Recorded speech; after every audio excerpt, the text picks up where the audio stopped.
Biodiversity in the context of climate change.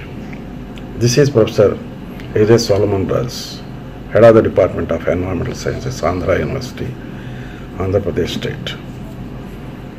So I want to say something about biodiversity in the context of climate change. Biodiversity or biological diversity is the multitude of living organisms that make up life on the planet Earth. More than 8 million species from plants, animals, fungi and bacteria have been documented. These species are housed in oceans, forests, mountains and coral reefs.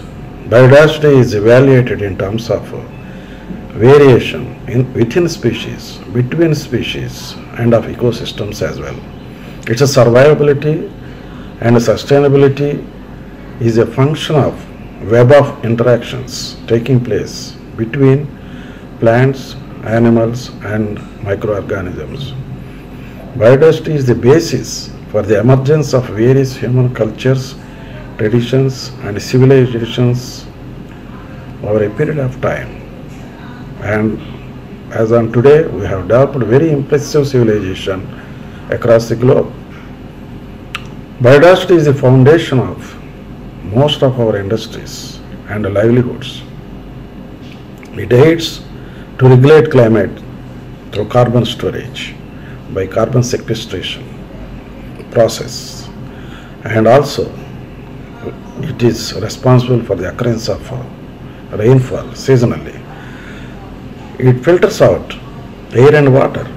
It protects against the spread of diseases. Biodiversity provides resources for the production of many drugs in modern medicine. Biodiversity mitigates the impact of natural disasters such as landslides and coastal storms like cyclones, seasonal cyclones, or natural vertical other calamities like tsunamis. In recent years, one new infectious disease emerges in humans for every 4 to 5 months, of which more than 75% of these diseases are zoonotic, which means they are of animal origin.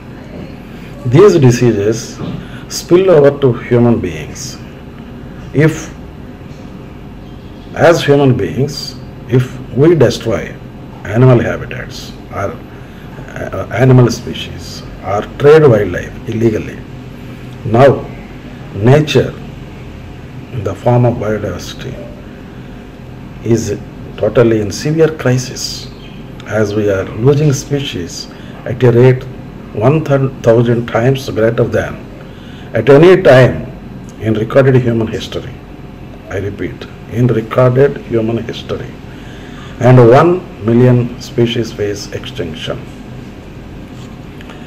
Climate change due to global warming is affecting plant-animal interactions.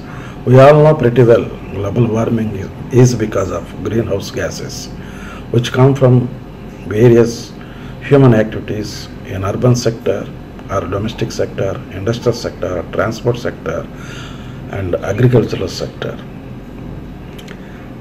Climate change impacts the plant phenological events such as leaf fall, leaf flushing, flowering and fruiting schedules by altering or by modifying.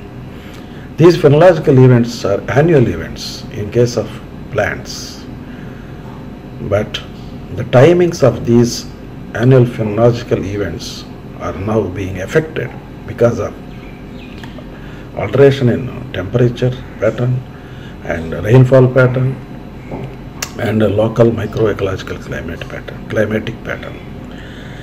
Any shift in the timing of these events is bound to impact the activities of herbivores, pollinators, frugivores and granivores. Plants with insufficient material resources, if flower too early, will have a limited capacity for seed production, while those species that flower late or delay flowering might gain higher capacity in terms of fruit or seed production. But such species might also run out of time to use it prior to the end of that particular season, fruiting season or flowering season, that is usually the wet season. Climate change is impacting plant pollinating animal mutualism. It is an interaction facilitated by floral color and scent largely. Floral scent production decreases with an increase in ambient temperature. In effect, a significant decrease in the emission of scent compounds occurs.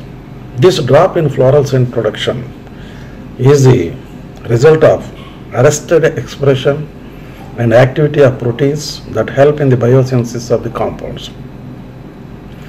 Floral scent provides a sensory signal to pollinating animals, and a drop in floral scent production could make them less attractive to pollinators. In such a situation, fruit setting rates or seed setting rates will decline drastically. Floral colors provide a visual signal to pollinating animals, and shifts or change in their color would affect the visitation by pollinators. Increase in ambient temperature could cause early fading or shifting in floral color, eventually affecting the pollination rate. Elevated temperatures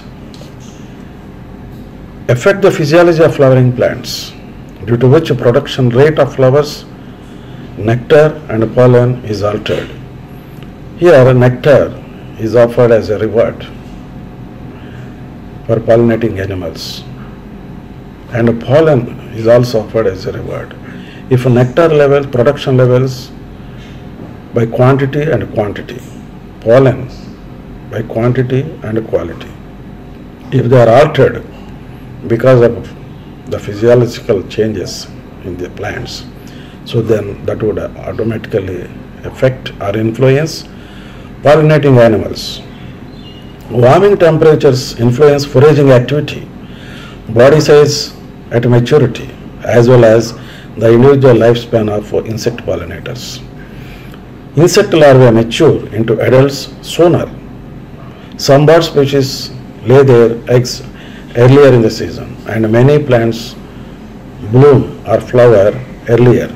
In addition to advancing many phenological events, climate warming is altering the distributions of both plant and pollinating species.